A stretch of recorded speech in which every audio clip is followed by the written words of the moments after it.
ہے بہتر. اچھا مرزا علی انجینئر صاحب کا ایک بیان جو ہے کہ اگر خان صاحب بچ گئے زندہ رہے تو سٹیبلٹی نہیں آئے گی.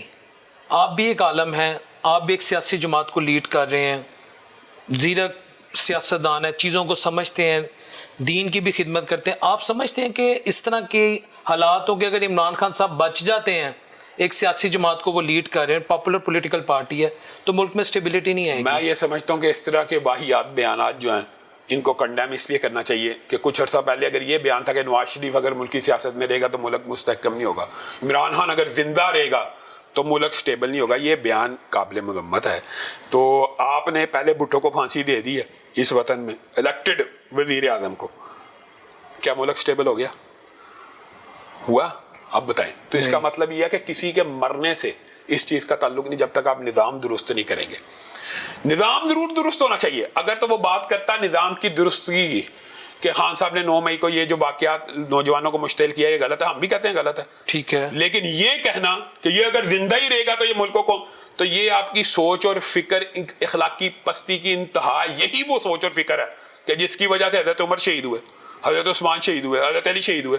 کس لیے ہوئے؟ یار عمر زندہ رہے گا, عثمان زندہ رہے گا, علی زندہ, تو ان کی شہادتوں سے اسلام کو نقصان پہنچا. میں اللہ معاف کرے ان کا مثال کمپیریزن نہیں کر رہا, لیکن اگر آپ کسی بھی سیاستدان کے بارے میں یہ فیصلہ کر لیں, نے فیصلہ کیا پر بگٹی زندہ رہے گا تو ملک سٹیبل نہیں رہے گا, مار کے سٹیبل رہ گیا. اسی کے بیٹے کو, اسی کے پوتے کو طلال کے بعد بھی شاہدین بگٹی وزیر اعظم وزیر رہا ہے کہ نہیں پچھلے انٹیریئر بالکل رہا ہے اسی پچھلے دور میں رہا ہے. تو آپ نے کسی کو مار کے کیا حاصل کر لیا؟ پی ٹی ایم 1 کے بعد جو سیٹ اپ بنا ہے اس میں منسٹر ہیں, شاہدین رہا ہے. اچھا مجھے ایک بات بتائیں, ذوالفقار علی بھٹو کے مر جانے کے بعد بے نظیر نہیں رہی ہے, بے نظیر کے مر جانے کے بعد بلاول بھٹو وزیر خارجہ نہیں رہا. تو علی اب مجھے ایک بات بتائیں, میں یہ مینٹلٹی کہتا ہوں چینج ہونی چاہیے کہ کسی لیڈر کو مار دیا جائے تو سٹیبلٹی آ جائے گی. یہ سوچ بدلنے کی ضرورت ہے. کسی کے مر جانے سے نہ سٹیبلٹی کا کوئی تعلق ہوتا ہے نہ کہ, لیکن یہ ہوتا ہے کہ آپ کی انا, آپ کا جو اندر ہے نا وہ راضی ہو جاتا ہے. تو مرزا محمد علی جیلمی نے اب نیا دشمن چنا. پہلے وہ خان صاحب کے قصیدے پڑھتا تھا, اب وہ خان صاحب کی اپوزیشن میں چلا گیا ہے اور اس کی ڈوریاں ہلانے والے کچھ لوگ ہیں. تو وہ اب اگر خان کو مارنا چاہتا ہے تو یہ اس کی ذاتی انا کی تو تسکین ہو سکتی ہے, اس کا ملک کی سٹیبلٹی سے کوئی تعلق نہیں.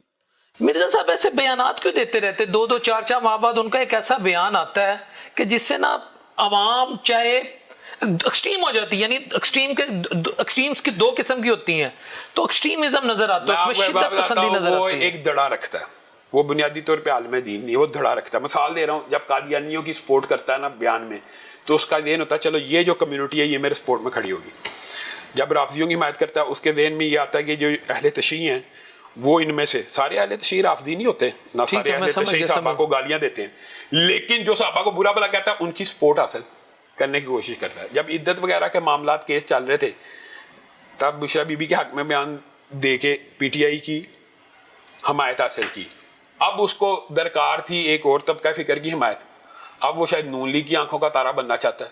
ایک دھڑا رکھنا پڑتا ہے, تو اس کی ساری دینی کاوش بھی اسی دڑے بندی کا شکار ہے, جس نے ہر دوسرے دن اپنے بیان سے رجوع کر لینا, ہر دوسرے دن یو ٹرن لے لینا, کبھی اہل حدیثوں کے خلاف, کبھی دیوبندیوں کے خلاف, کبھی بریلویوں کے خلاف, کبھی کہے گا یار اینجتے نانا کو یہ تو سب سے بہتر ہیں. ایک دن کہہ رہا ہوگا اہل حدیث سب سے بہتر, اگلے دن کہے گا یہ تو انادر ناک کی میں پان دیتا ہے. کنفیوزڈ پرسنالٹی ہے, اس کو ڈس آرڈر یا بائی پولر ڈس آرڈر کا شکار ہے وہ. بہت دیکھیں موقف ہوتا ہے, شریعت تو ایک ہے نا, شریعت میں موقف بدلتا ہے نہیں. آپ 10 سال پہلے آئے, ہاں کچھ مسائل ہوتے ہیں جن میں بندہ رجوع کر لیتا ہے, ٹھیک ہے, لیکن جو عقیدے کے مسائل ہوتے ہیں فنڈامنٹلز ہوتے ہیں. صحیح بات, یہ بات جو آپ نے کی ہے, فنڈامنٹلز بدلتے ہیں, اس کے تو فنڈامنٹلز بدل جاتے ہیں. اس نے امت کے اندر وہ باتیں کی ہیں. اب یہ جو بات ہے یہ کوئی عام چھوٹی بات نہیں ہے کہ قادیانی رسول اللہ کی امت میں سے اٹھیں گے, یہ کوئی چھوٹی بات نہیں ہے. یہ اتنا بڑا بلنڈر ہے کہ اگر اس کا احتساب کیا جائے تو یہ تو آئین کے بھی خلاف ہے, پاکستان کے آئین کے بھی خلاف ہے, وہ غیر مسلم ہے. اور یعنی رسول اللہ کی اگر امت میں سے ہی اٹھنا تو ہم نے ان کو غیر مسلم قرار دینے کی اتنی جو تحریک چلائی ہے وہ کہاں پہ گئی ہے؟ وہ کہتا پل صراط پہ جا کے لگ ہوں گے, تو یہ مسیلمہ کذاب کے خلاف رسول اللہ صلی اللہ علیہ وسلم نے کیوں جنگیں لڑی صحابہ نے؟ مسیلمہ کذاب کا حضرت ابو بکر صدیق ڈٹ گئے تھے بالکل. تو ڈٹے بھی کس بندے کے خلاف؟ یہ اگر اس کی لاجک مان لی جائے، وہ تو اشہد ان محمد رسول اللہ پڑھتا تھا، مسیلمہ کذاب وہ تو اذان میں یہ پڑھتا تھا، تو اس کے خلاف صحابہ نے جہاد کیا اور تحقیق کیا. تو یہ تو کہتا ہے کہ یہ کلمہ گو ہے، اس لیے جی ان کا کلمہ کوئی الگ نہیں ہے، وہ بھی رسول اللہ کی امت سے اٹھیں گے. تو یہ ایک بہت بڑا بلنڈر ہے.